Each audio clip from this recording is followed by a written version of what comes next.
gearnetwork.com. The following is a presentation of the Gear Radio Network.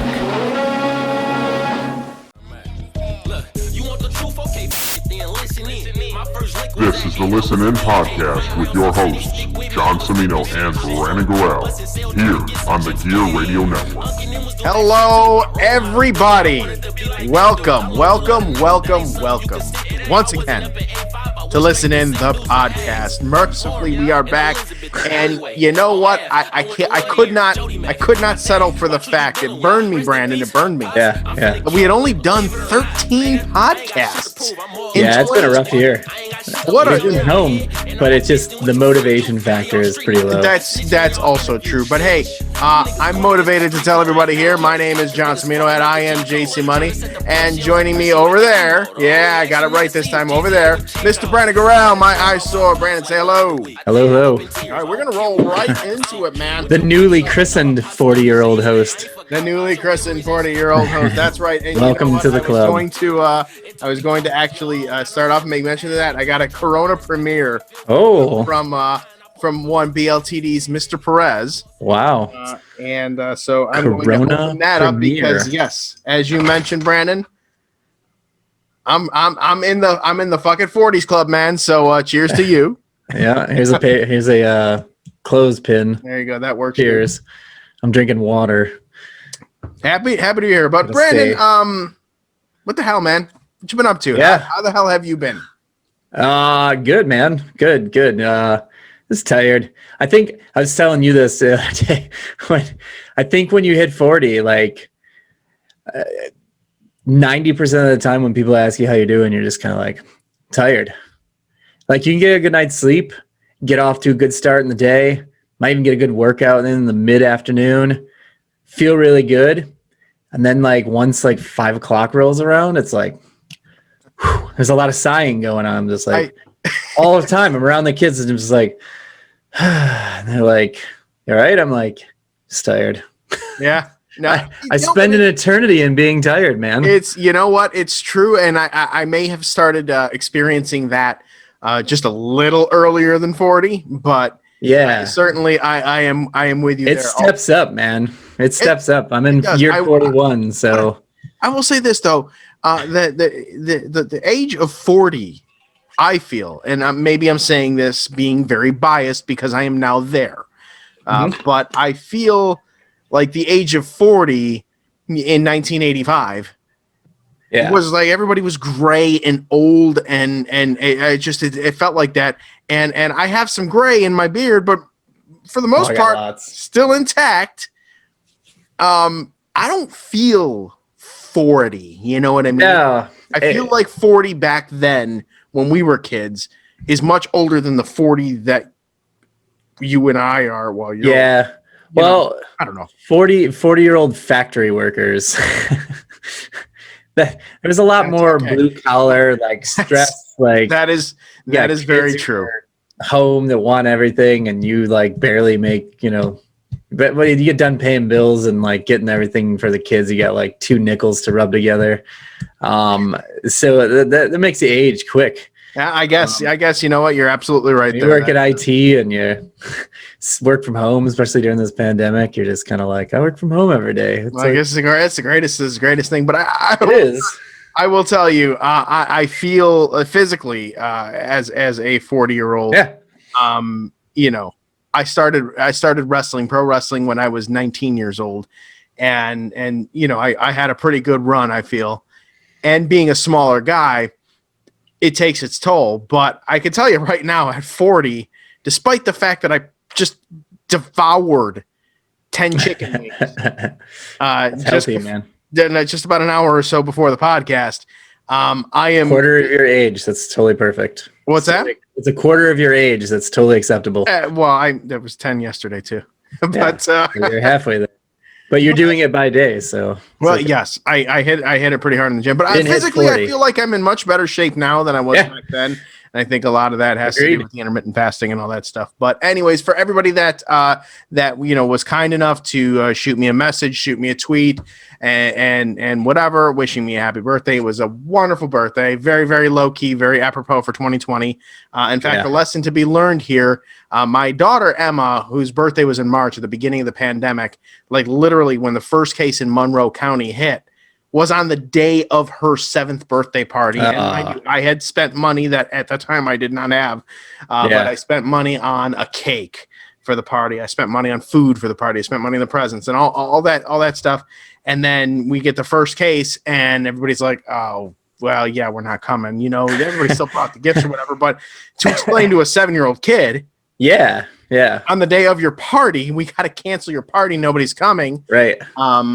You know, fortunately, she's still 7 right now, closing in on 8. But as my birthday approached, she says to me, Dad, are you going to have a party for your birthday? Is Brandon coming over? Are you going to have Uncle Sam come over?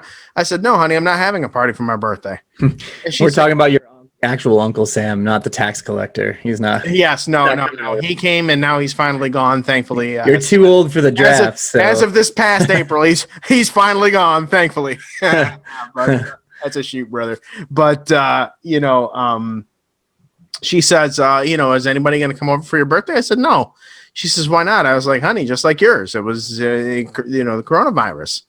That we're going to be coronavirus. We're going to be its own song. Yes, indeed. It should get its own song.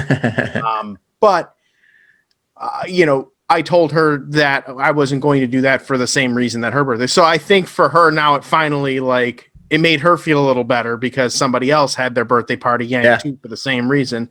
So I conceded that the Memorial Day gathering that I will do in 5 months. We have 5 months now, right? Yeah. Whatever. We're all hopefully vaccinated. Yeah, hopefully by then. But at the very least, it'll be outside.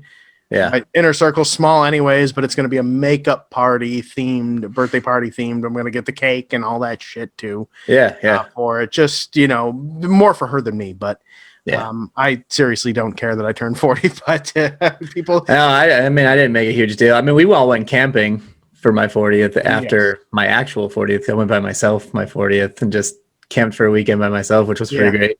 Well, with an August birthday, later, do that. I got a December birthday, so I get dick. I guess it's just you could do winter camp. What's that? You could do winter camping. It's cold as shit, but it can be fun. It might not be a bad idea. Yeah.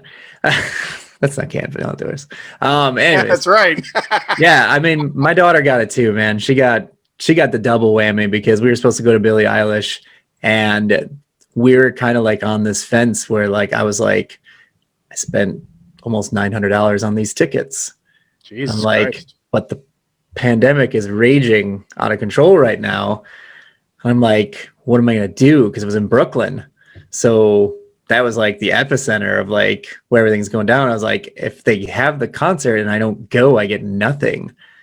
I was like, but I don't need to really risk getting sick either, because we didn't know what it was at the time, and we just knew it was making people a lot of people sick, and it was very contagious, and people died. So we were like, so fortunately someone else adulted for me. The governor shut down everything in the state 2 days before the show. Actually, it was day before the show. Everything got shut down, and schools, everything. So I was off the hook with that, and it was in postponed status up until Friday last week. They finally canceled it. And I was like, hallelujah. We have closure on this. I can get my money back. Wrong-o. Because on December 2nd, StubHub conveniently changed their policy again to say that now canceled and postponed events get a nice 120% credit on their StubHub account that has to be used by December 2021. What? Yeah. So I have over $1,000 in credit on a StubHub account for events that aren't even happening. That may or may not even happen at all. Yeah, I'm assuming there is going to be a lot of That's lawsuits coming soon. That's got to be, yeah. That I'm sure that's gonna have to change because that makes no sense. How the hell are you gonna get away with doing that when you don't even know? It pissed me off because so when it got postponed, they specifically put in the policy that, canceled events, we will, do refunds for canceled events. But there was very few canceled in the beginning. And then as bands started to reschedule, things were kind of like, okay, we're not going to get hit that hard. But then there was some pretty big acts that just finally said, you know what, it doesn't seem possible that I'm going to be able to do an arena tour this year because arena tours are in the wintertime. So it would be, most likely stadiums, and then stadiums are going to be hosting sporting events. So it's going to be real tough, because those schedules are up the air. It's going to be really hard to schedule, a tour if you haven't already, put in your dates. So a bunch of them canceled, and I think StubHub got wind of it because, of course, rich people, they continue to get rich, not because they're really smart, that just they're really good at screwing everyone, the suckers like us, the idiots. I'll tell you, if there's anything I've learned over the past 4 years, it's that very fact right there. Yeah, exactly. So it was really frustrating because like my daughter was excited on Friday. I was like, we're going to get a refund. And I says, I'll give you half of that back as birthday, to spend. I was like, we can spend, for birthday. She's like, I don't really need all of it. She's like, I just want new AirPods because she can't find hers. And then she said that she wanted, couple of little things, nothing big, and I was like, all right. So then I was like, I just gotta wait for the refund, and then I got that news, and I was like, fuck. So when we were out today, I bought her some AirPods, so she's super happy about that. All right, well, that's good. She didn't expect it. We had some errands to run, and we were getting Christmas gifts for her friend, and I was just like, which ones? I was like, you don't want the pros, right? And she's like, no, I just want the basic ones. She's like, whatever is cheapest, it doesn't matter. Speaking of unexpected, I am reminded of the freaking gift that was delivered to me. Yeah. And I do want to share this story because I made quite a hoopla about it on social media because legitimately I had no fucking idea who sent this to me. So on the day before my birthday, I think it was. Yeah, it was December 4th. I get this package to my door and I hear, the Amazon driver. Yeah. I'm not expecting a thing. All legitimately 100% of my Christmas shopping is done. I have nothing left to buy. Yeah. I didn't order shit on Amazon. Isn't that the worst? To my knowledge, right? I hate when I get those UPS emails that says you got a package on the way, and I'm like, I didn't fucking order anything. Right? And it ends up being from like my company or somebody else. I'm like, oh, okay. So I order. So I open the door and I take a look and I see, this. It's like the bigger Amazon envelopes, but there's a box in there.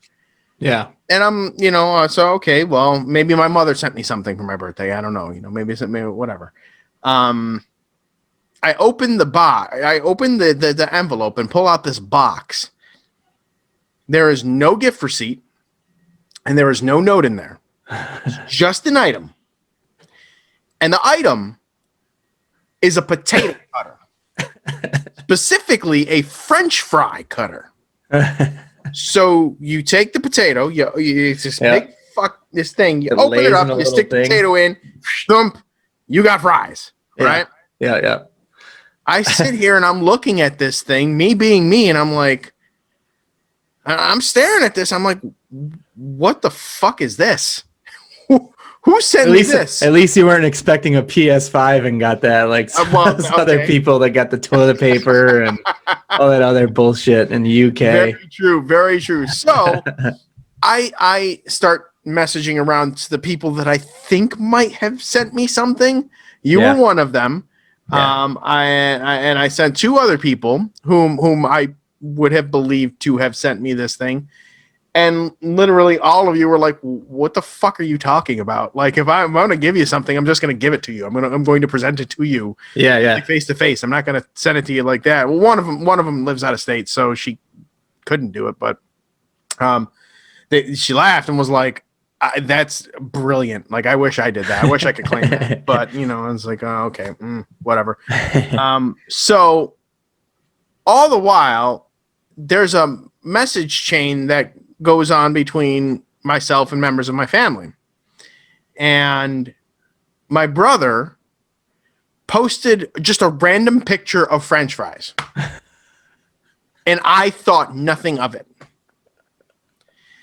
This was a day before the item came to me. Yeah.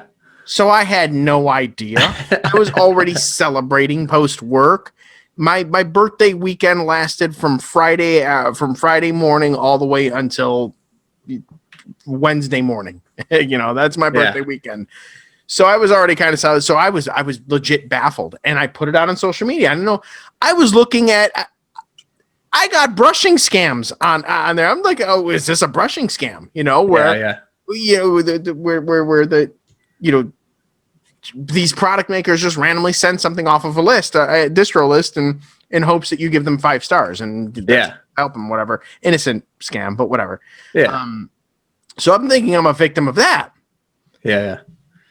So my brother FaceTimes me on my birthday, and my youngest daughter's kind of being my youngest daughter and being a little bit of a challenge, and she needed to have a bath and all that stuff. So I got the bath running. My brother tends to call at the most appropriate times ever. So while I'm busy handling Emma, I said, here, talk to Gianna. And I gave the FaceTime to my daughter. Yeah. And so Gianna and him are talking, and all of a sudden I hear Gianna start to laugh a lot. And she's like, oh my God, he's been going crazy about that thing. And I kind of turn around, what the hell is she talking about? So now she hands the phone back to me. She goes, Dad, you might want to hear what Uncle Dan has to say. And I'm like, no, I said, no, I don't want to hear what he has to fucking say. You know, it's just a happy birthday, whatever. I picked it. I looked at it. He goes, hey, did you like your present? And I was like, what present? What are you talking about? He's like, did you get a bag of potatoes or something, man? You know, it might come in handy for that thing. And I was like, wait a minute. It was you? And he was like, yeah. And I was like, you fucking sent me that? He goes, dude, what did you think I meant when I posted the picture of the French fries? I'm like, I don't fucking, dude, I said I had no idea what the hell that meant. You just post random dumb shit. Like, and mind you, now I'm getting just as animated as I am right now explaining this to you. Yeah. But I'm doing that with him. And now he's on the other end of this phone. He's laughing and turning red. And I happen to look in the living room.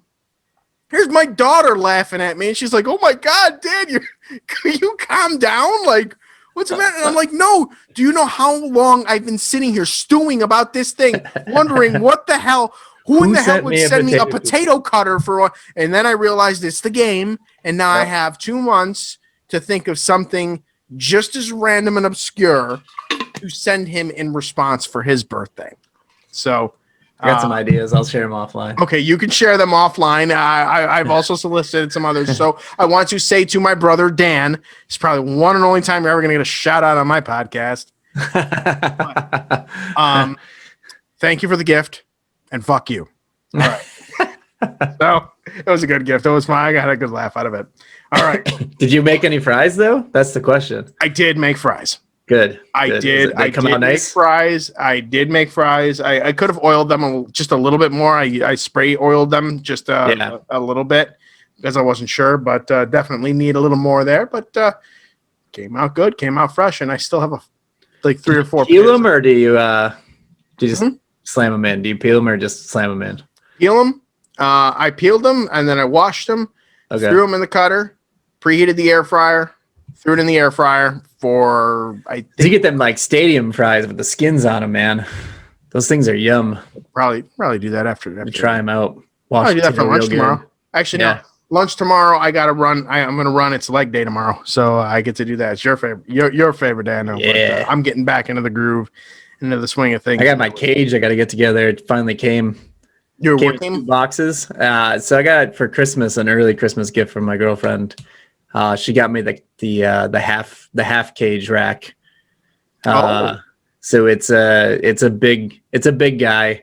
It's got pull-up bars on top, and it's got like the weight protectors. Yes, Like pins inside there. You can adjust those to adjust your rack, and you can do squats on them, but you can also do bench. You just work your bench. Okay. Yeah. It's got pegs on the side to hang your weight plates with.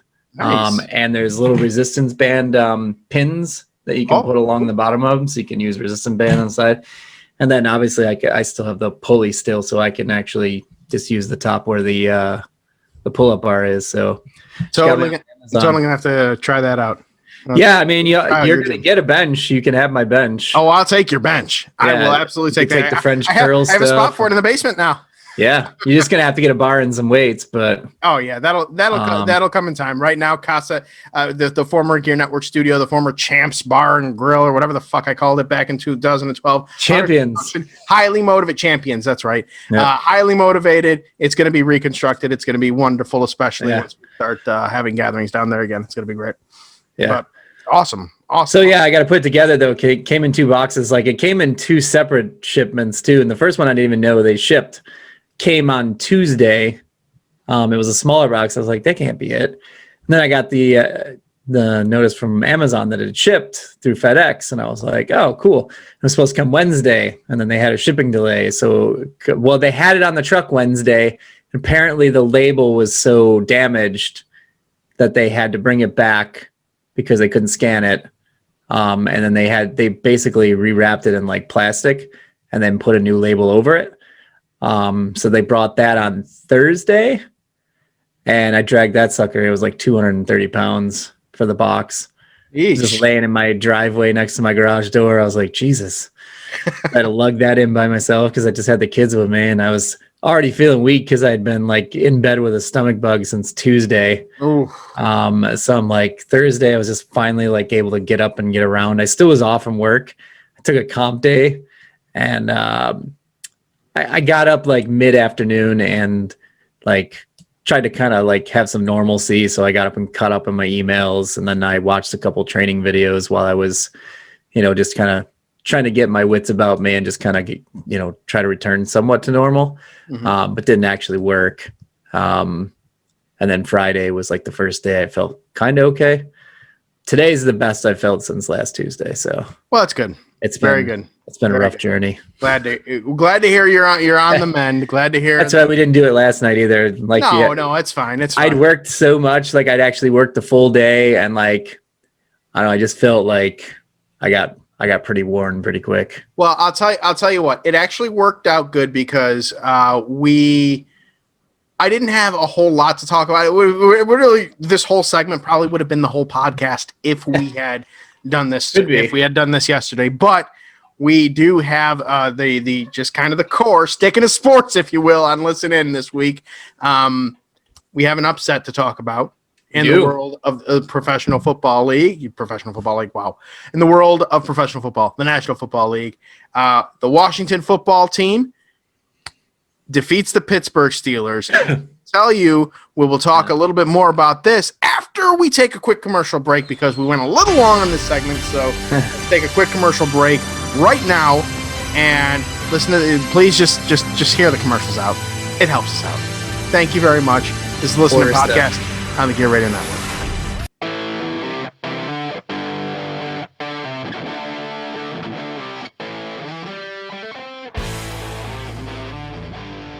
What's up, Rock Soldiers? This is Robbie Vegas coming at you from the All Bets Are Off podcast. If you are into horror movies, the paranormal, professional wrestling, or music, this is the place for you. We're bringing you the latest and greatest interviews in all of the above: music, horror, and of course, professional wrestling.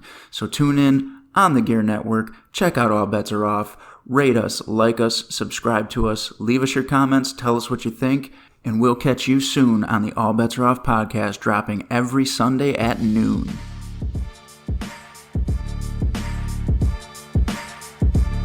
And we are back. Did you listen to the commercials? If you did, thank you. If you didn't, fuck you. John Sabino here, Brandon Gorell there. And speaking of sticking to sports, but sticking to the gimmick, Brandon, over the commercial break, I opened a pack of NBA cards. Would you like to see what I have? Yes, I would, sir. All right. We're going to start it off really quickly. Dennis Rodman. Oh, the Worm. The Worm. That's a Player of the Year card. His Pistons there. We got Mark Eaton right here. Oh, yeah. Mean Mark Eaton. Terry Porter. All right. For those that need a reminder, we are on a search. We are on a hunt for the Mark Jackson card with the Menendez brothers. Yeah. This is from the series that it was in, and yeah. Jim Paxson, Brandon. Oh yeah. Jim Paxson. James Joseph Paxson. It says on the back of the cards, they list their full names and everything. Yeah. Back there, like they didn't play. These were good cards. Sidney Green of the Orlando Magic. Okay. Mark Aguirre? Mark Anthony Aguirre. Mark Aguirre. Aguirre. Yeah, that's Aguirre.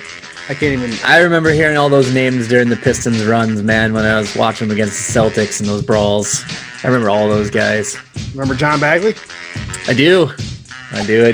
Reserve. Sedale, threat. All right, Sedale 3. Yeah, I remember him. He was a real threat. Ken Norman. Yeah, I don't know anything about Ken Norman. I don't know him. Otis Thorpe. I do remember hearing this name. Do you remember Otis Thorpe? Mitchell Wiggins. I can't say I remember him. No. Here's I've hit the Houston Rockets section of the of the card package. Eric Floyd. I do remember him. Tom Garrett. Oh, okay. Back with him. Maybe you recognize this guy. Whoa, Larry Brown. One of his 17,337 stops as a coach. And I was sitting there, and there's Larry Brown's crank in my face. Eddie Lee Wilkins. I remember that one. The classic Rome. That was freaking hilarious. So we'll see. Time permits, we'll open up another pack. All right. Later on in the episode. But all Hopefully right, Brandon, back to sports. What we were talking about before we left. Pittsburgh loses their first game mercifully. We are not going to have a 16-0 and an 0-16 in the same season. That goes another missed field goal. Oh, another missed field goal?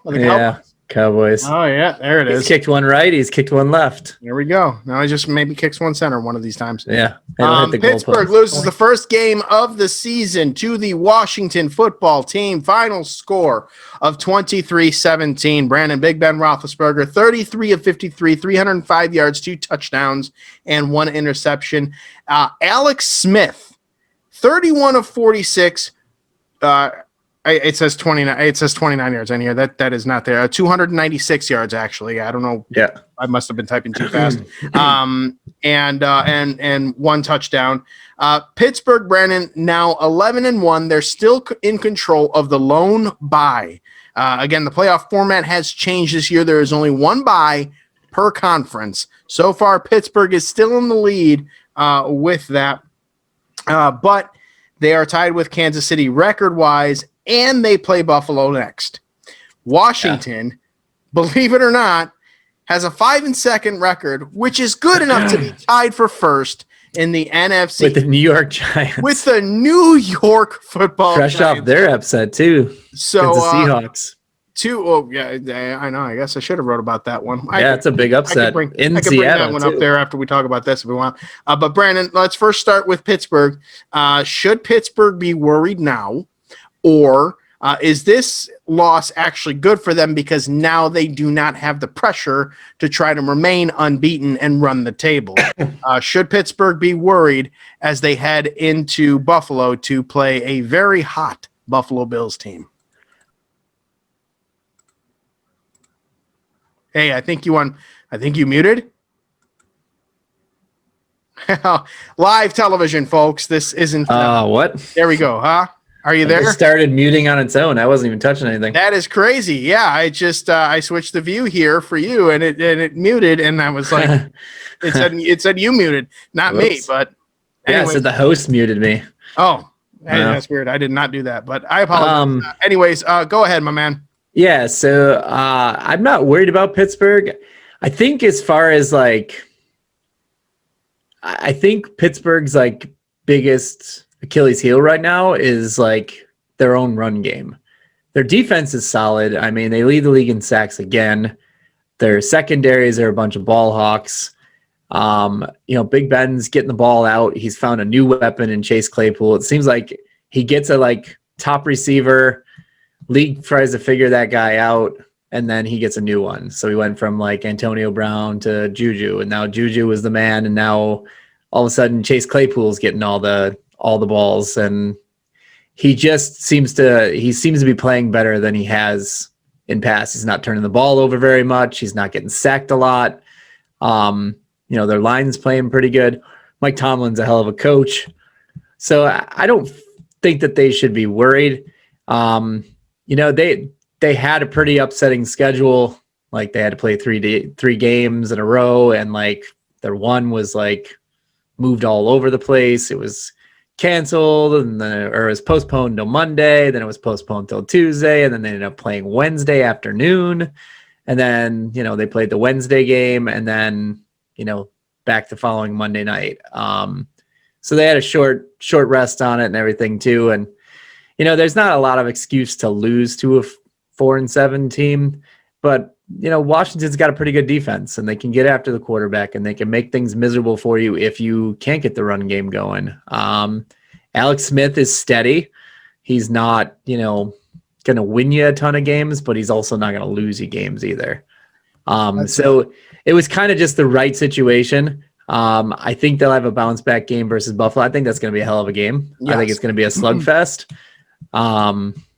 So it's going to be a fun one to watch for sure. To see those teams. I agree with you. Because if you're Pittsburgh, you really need to win that game because right, absolutely. Kansas City's right there on your heels. Yep. Kansas City's got a big meeting coming up with New Orleans too. So will it be New Orleans with Taysom Hill? If it is, could be a long day for New Orleans. Drew Brees can come back this week. I do recall them saying. Now, Brandon, when you mention Alex Smith, first of all, I think you and I and a lot of people are in agreement. Alex Smith, comeback player of the year. It isn't even close. No. After what he's come back. After what he came back from. So have got a game in, sure, but he's like taking the reins and like he's got the team in playoff contention. Right. They're tied. And for those saying lead. Big Ben, Big Ben should be that. No. Ben's injury was nothing near as catastrophic. I mean, Alex Smith almost had his leg amputated. Yeah. That was a legitimate option for him, was to have his leg amputated. So, but speaking of Washington, that's kind of a funny team. They everything that transpired in the offseason with the name change, and also Ron Rivera with his cancer diagnosis and having to work through that. I mean, getting an IV at halftime during one of the games. Beating that, and then Dwayne Haskins being benched, and everything that came with that. Yeah, to the injury to the Washington's other quarter. I can't remember what the other guy's name was. It escapes me right now. But it was the kid, Kyle Allen. Kyle Allen, that's right. That played for Carolina the year before. Right. That's right. So Kyle Allen gets injured. Alex Smith comes back. He's got Washington 3 wins in a row. Feeling pretty good about themselves. So I ask you, Brandon, with all of this factored in, this podcast past, we used to make fun of Washington, particularly because of Dan Snyder. But is Washington a low-key team for America to be rooting for? I think so. I mean, I'm not expecting them to be very good. If they get in the playoffs, they're not going anywhere. But it would be nice to see him get in, especially in a division that's just so piss poor right now. I mean, it's almost a guarantee that whoever comes out of the NFC East is going to be under 500. I just don't see either of those teams winning out. So, it'll be a nice story, especially with what, all those things you mentioned and, the stuff that they've had to overcome. But it'll be a short-lived nice story. Yes, it will. And I will tell you. Dan Snyder will get on TV and ruin everything. Right. Like, I remember why we hate these guys. Football team for the record. I do too. I do too. I honestly think they should Sharp. keep that name. It's a great name. I like And the helmets. I just figured out as we were talking here how to switch the the camera angles here to have me on one side and you on the other. I did that accidentally. Apparently, I must have done something when I muted you because I freaking jacked everything up here. But I figured out the way now, and now I know how to switch views. So it's going to come off kind of funny on speaker view. No, not speaker view. It's placing a pin. When I place a pin on myself, it moves me now to the side of the screen where I point this way, and you're in the box next to me, as opposed to when I unpin myself, and now I have to point this way. Box there. Technology, my man. It's a fun thing, as you all know. Yeah. All right. Well, that's good. We'll keep an eye on the Washington football team, and when we come back, we're going to talk about the potential 0-16 team, the reason for why I am wearing this jersey today, and will wear this jersey or a Jets jersey every podcast until it happens. After this break, we talk my beloved New York Jets. Stick around with that.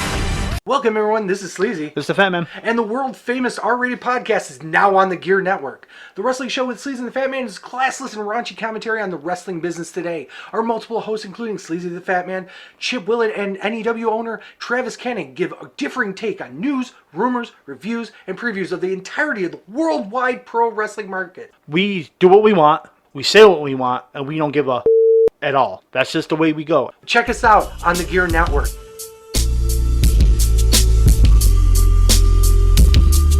And we're back. John Cimino here. Brandon Guerrero there. Staring down into oblivion. But, or as Mike Tyson would say back in the day, Bolivia. But, all right, Brandon. It is about that time. It's time to officially go all in and root for the tank. Yes, root sir. for the 0-16 season. Root for the, and we've been around. We've seen in recent history 2 teams go 0-16. The Detroit Lions, famously thanks to your Green Bay Packers, they were the final nail in that 2008 coffin there. And just a couple of years ago, the Cleveland Browns went 0-16, and we rooted for it. We rooted for it hard. After they blew it hard that one year. Right. Chargers. They legitimately almost went. I forgot about that. They are a former San Diego Superchargers field goal kick away from being having 2 years of 0-16 seasons. Yeah, that's amazing. That's impressive. And Hugh Jackson had his job through all of it. Well, yes, and Adam Gase is very likely going to keep. But we'll talk about that. I wrote that down.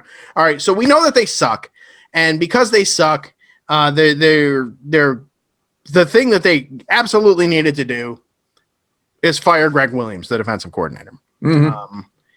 I don't necessarily know that. I mean, the defense was not doing good anyways. Yeah, but you cannot call an all-out blitz on that play. There's the old engage 8.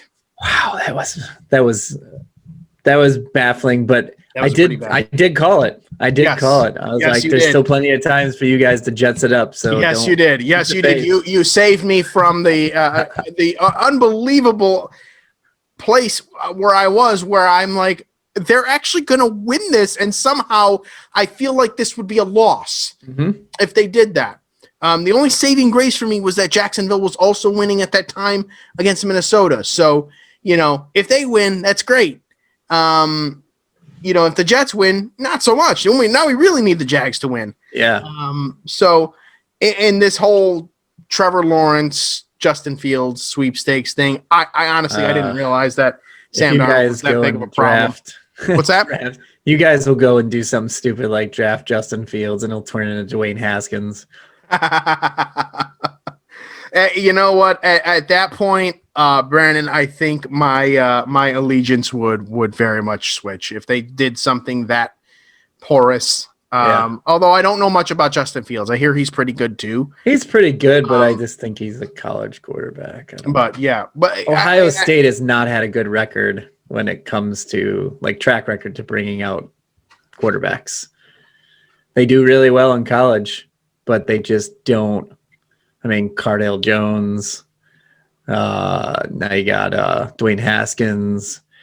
Who's the other one I was thinking about before that? Can't remember now. There was another one. Ohio State? Yeah. Cardale Jones, you said Dwayne Haskins? Yeah, I'm thinking before that, though. I can't remember his name. Oh, God. That's a good one. I can't remember. But anyways, I mean, he wasn't good, obviously, because he's not in the NFL right now. But was he before he was before Cardale? Yeah, he was. Okay. Let me see. See if I can Google that now because it's bothering me. But anyways, go ahead. The point you were making. Maybe it's in your pack of NBA hoops.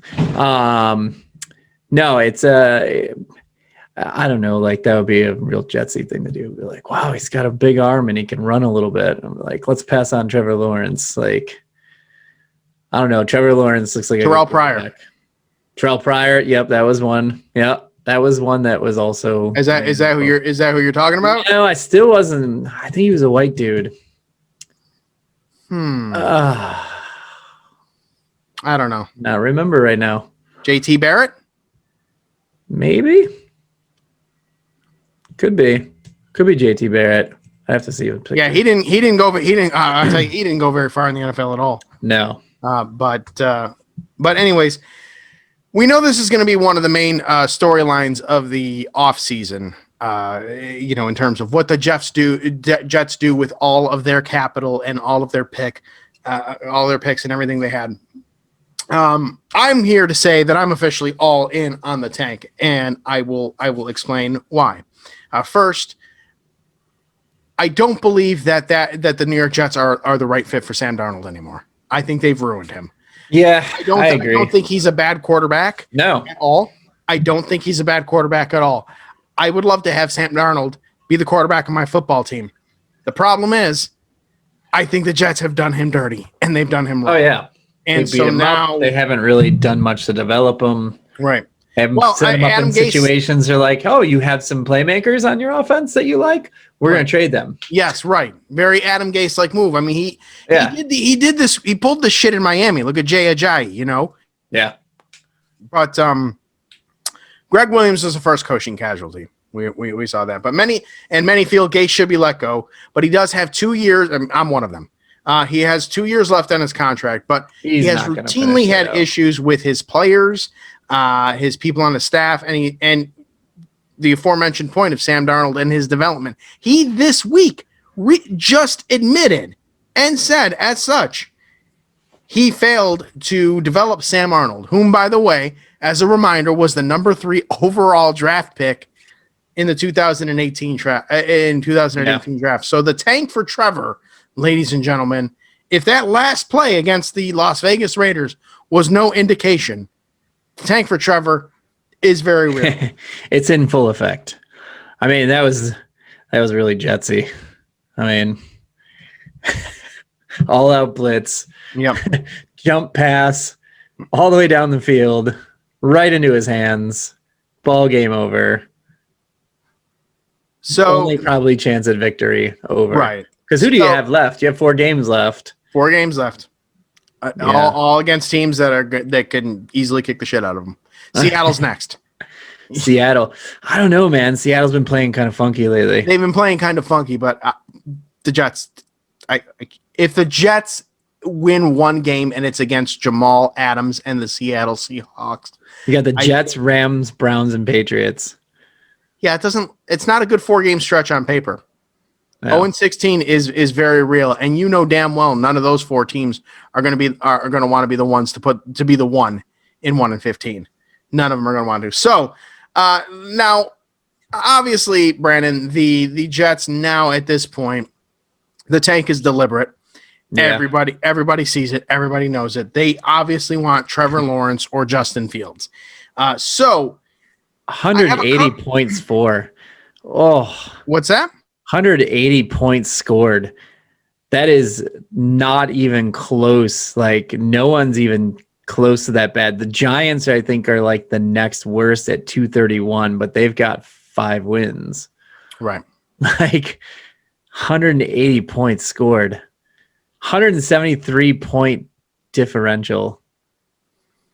That's got to be like. Yeah, that's pretty bad. I'm amusing myself with the pin moving the screens back and forth. So people that are watching the video cast are really going to hate this, but whatever. So the only thing I've come up with 2 scenarios, Brandon, that I think the Jets are going for, but I don't know. I don't know if it's just one of those things where these are dream scenarios or trying to make me and other Jets fans understand the logic behind the office, which it's been hard to really understand the logic behind the office with anything, especially since 2011. But these are the scenarios that I have. So I'm going to ask you and see if these make sense to you. Let me just bring this up here. All right. Do you think that they will fire Adam Gase and get someone new with the first overall pick, and as well the other 3 first overall picks between this season and next season as well? And if that doesn't work out early, I'm sorry. I misspoke. Do you think they won't fire Gase? Let him get the draft pick. Let him get the first overall draft. Draft Trevor Lawrence, let's say, and as well they have a second first rounder on top of that. And then if that happens and they go into the season and the Jets start off 0-2 or 0-3, do you see this being a Hugh Jackson Cleveland Browns like situation? No, he's getting fired at the end of this year.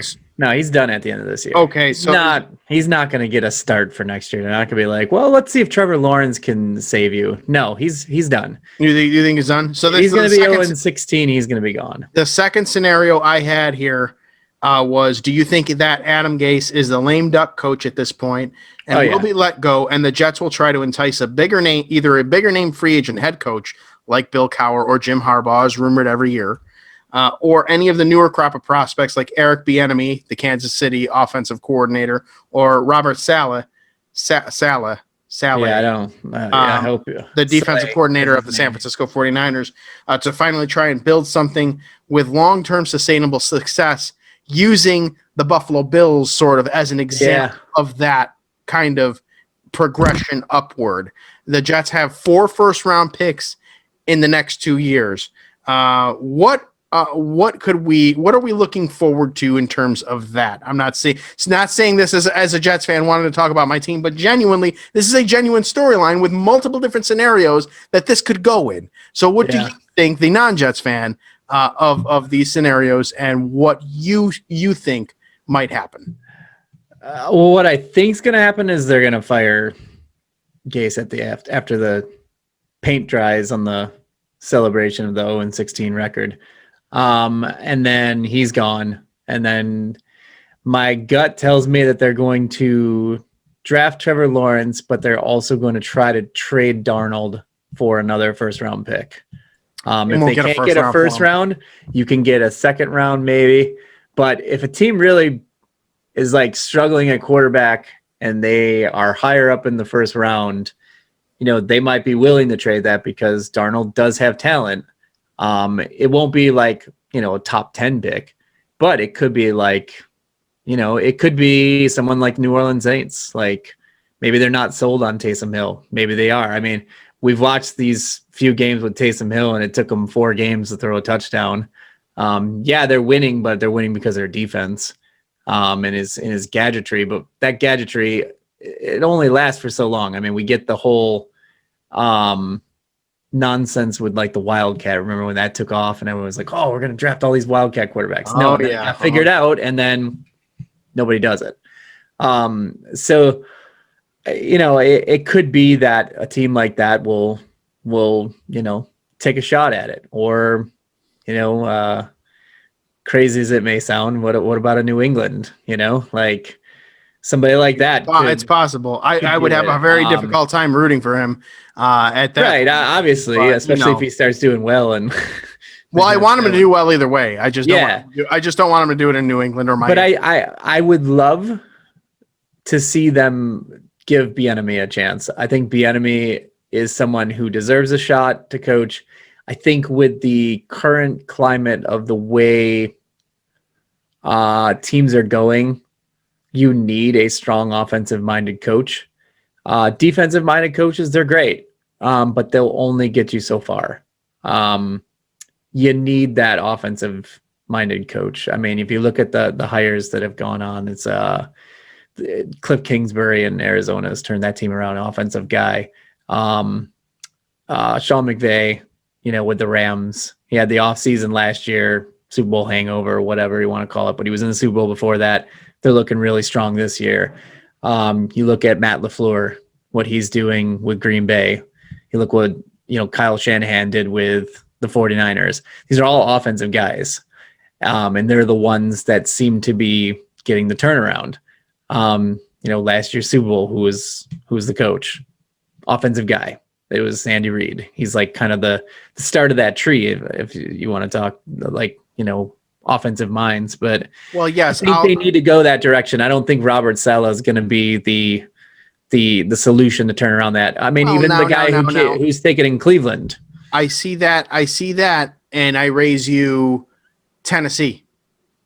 Mike Vrabel's a defensive guy.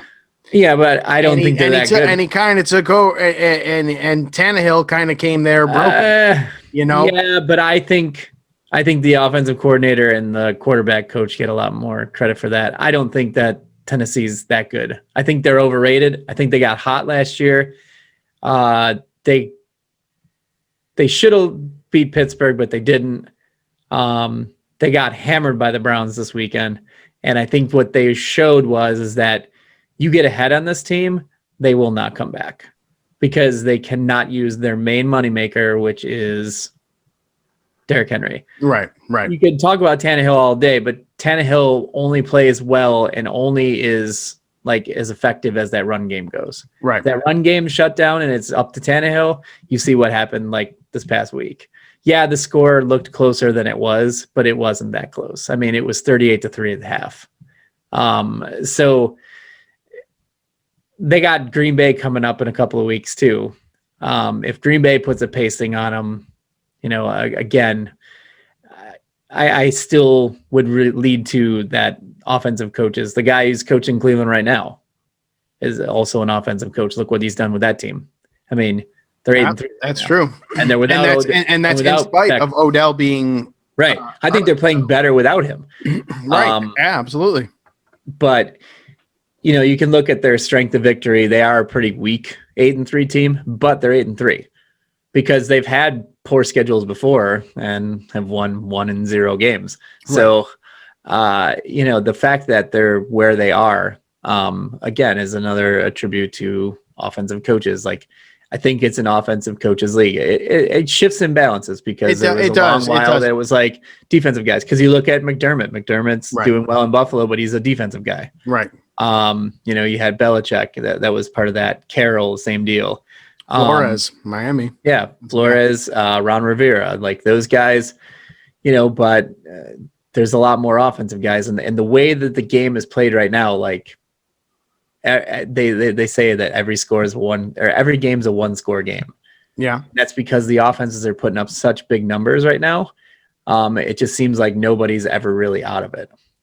I do agree because even now as I look over and I see the score of 27-17 right now. Yeah.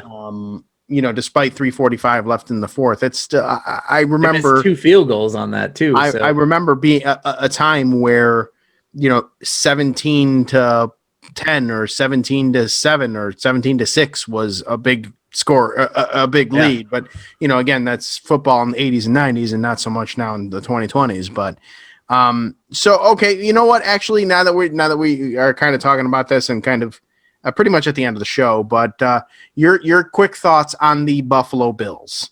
They've kind of been Jekyll and Hyde a little early on, where they would come out kind of full speed and then kind of take the foot off the gas and maybe unintentionally let other teams back in, but they're riding they're riding pretty good since the loss to the Cardinals.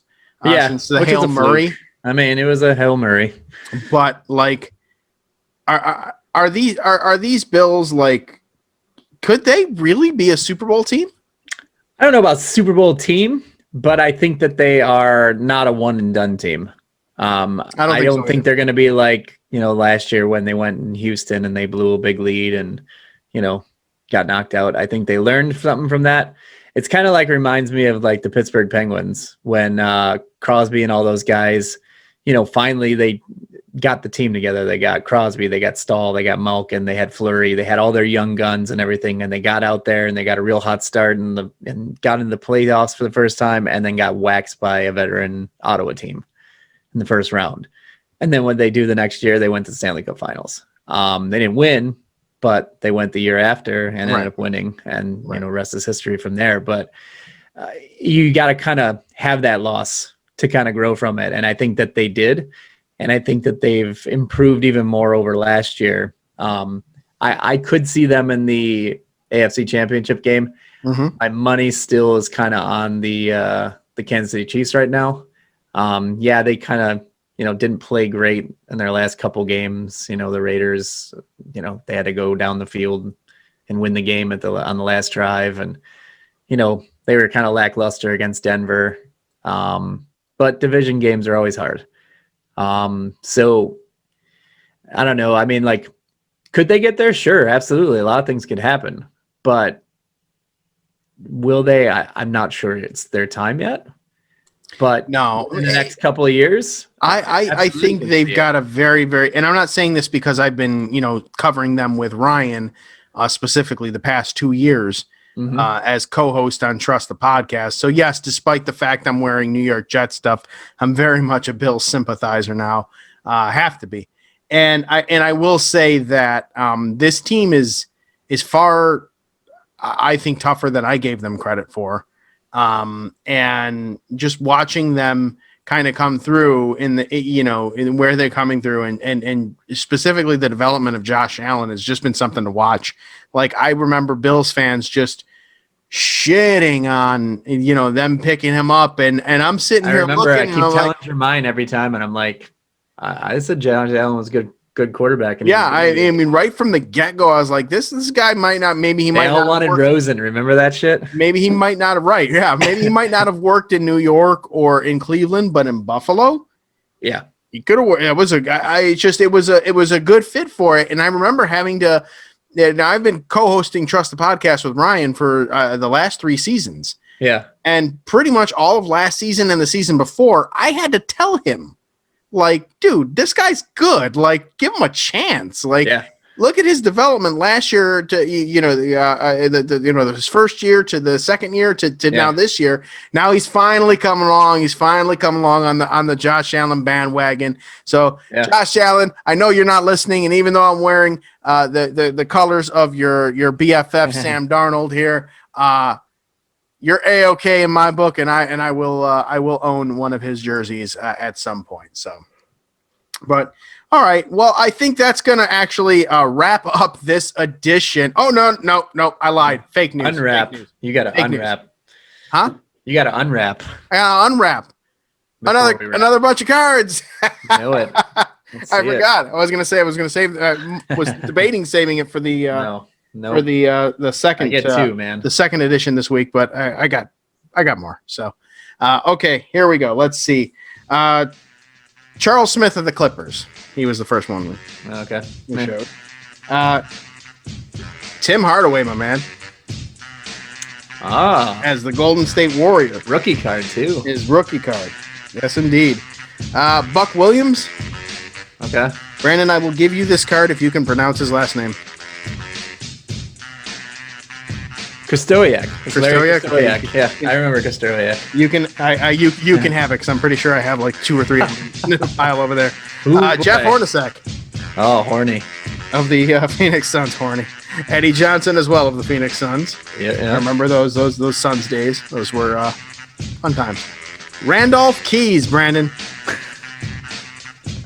What you know about Randolph Keys? Nothing. Neither do I. Mark Allaire. Paul Mokeski. Holy shit. Look at this profile picture back here. Wow. Paul Keen Mokeski. Polish power. I always think of I don't know, I hear that and I'm thinking of shitty 2005 Silverado. Like, hey, Paul Keene driving a Silverado. Anyways, Purvis Ellison, Brandon. Nervous Purvis. That was his rookie card. Oh, here's one. Don Nelson. Remember him? Oh, yeah. Hard to forget him. Robert Parrish. Chief. Yep, his All-Star card. And it doesn't appear that Mark Jackson is in this pile here. But anyways, Frank Brakowski, the man with the lot of big Polish guys. Look at his fucking stash, man. Oh man, that thing's legends. We've got John Morton Jr. here. Okay. His rookie card, and Christian Welp. All right, Welp. That's the end of the podcast, ladies and gentlemen. Thanks for tuning in. Hopefully next time we'll get that elusive Mark Jackson card. Even if I have to goddamn buy the thing on eBay, I will. But I'm convinced it's in one. I'm convinced it's in one of the remaining 10 packs, unopened packs here. And if it's not there, it's in one of the remaining 32 packs downstairs. So man, I've got plenty. I like those odds. I like them. Fingers crossed, man. I'm telling you, it's going to be a celebration and a half. But thanks to everybody for tuning in, for listening to us here in the Listen In Podcast. We're going to do this more. We want more. We want more content. We will not settle for 13 podcasts a year, and we're not going to settle for 14 either. We will be back. We are going to shoot for later in the week, but definitely, if not later in the week, fuck it, later in the week. We're shooting for it. So getting some podcasts in there. I would say get your holiday shopping done. Use shopgear.com and all that stuff like I've done for the last 5 years, but we're not an Amazon affiliate anymore, and I didn't renew shopgear.com. So anyways, Brandon, good day to you, sir. Good day to you as well. So long, everybody. Good night now. Welcome back, Flavor Flav. Yeah, boy. Hang on, one more thing before you go. Remember, listen to our sponsors following this podcast, as that does help this podcast and this network out in a way that we appreciate very, very much. So if you could just ride it out 30 to 60 more seconds after this podcast is over, listen to those commercials, it would be doing us a very, very big solid. And again, we thank you. This has been a presentation of the Gear Radio Network. For more, log on to gearnetwork.com.